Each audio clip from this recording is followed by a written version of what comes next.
Hey y'all, in my video today I am going to talk about my polycystic ovarian syndrome diagnosis, how I was diagnosed, and steps that I need to take going further so that I can hopefully conceive a baby.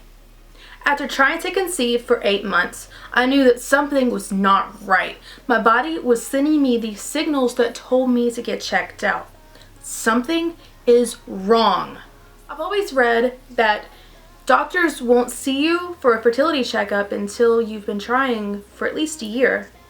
So I was prepared to have my intuition brushed aside and to be told that I need to wait a few more months before they would even begin to test me for fertility issues. I was stuck in exam room 4 for approximately 30 to 40 minutes. It felt like an eternity, so thank God for my phone. I've been in doctor's appointments where I didn't have a phone or a book or anything to keep me entertained. I understand the wait, especially in an OBGYN office, so I try my best not to complain. The doctor could be telling a woman that she just lost her baby at 25 weeks, or that they think that she has cervical cancer, ovarian cancer, uterine cancer. I would want that time spent on me if I was that patient. Receiving life-changing news deserves to be handled with tact, and that includes spending the time with your patients.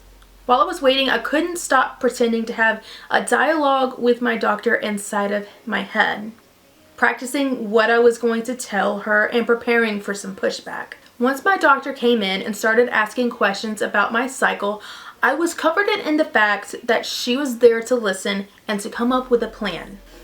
She asked about my irregular cycles and my 30-pound weight gain since my hysteroscopy last July, which I will be making a video about next week. I blame my move to New York City for being the main stressor in my life. While that may be kind of true, trying to conceive in general has been the biggest stressor in my entire life ever. Yes, that includes a newborn baby that hates sleep, like my daughter Isabella. She then performed a pelvic exam to check my cervix and all was good. Thank God.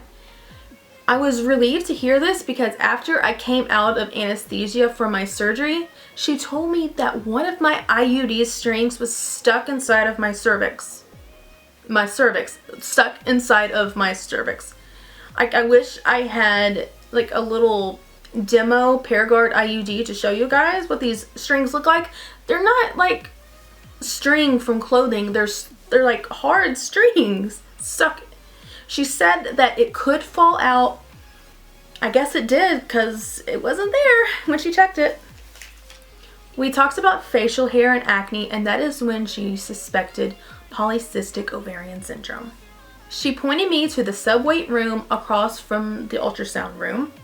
The sonographer first used the transvaginal ultrasound wand to get a look-see of my uterus and my ovaries. My left ovary was not cooperating, so I guess you could say it was, wait for it, overreacting. The crowd goes wild. See, you have to laugh about things like this, or else it will drive you bonkers. We had to switch to the tummy wand, which was way more comfortable because with the transvaginal wand, it felt like she was trying to get the damn thing all the way into my stomach. She didn't really talk much about my ovaries, so I didn't know if they were healthy little ovaries or if something was wrong. Can you guess which one? I was instructed to go into the exam room where I waited for about 5 minutes before my doctor came in and discussed the findings of the ultrasound. Turns out, I have classic polycystic ovarian syndrome. Normal ovaries look like this. Hold on. See? Whoa. They look like this. And my ovaries look like this. See all those little cysts? Yeah. And that is why they call it polycystic ovarian syndrome. She proceeded to inform me what polycystic ovarian syndrome is, how it's caused, what to do to lessen the symptoms, and how to increase my chances of getting pregnant.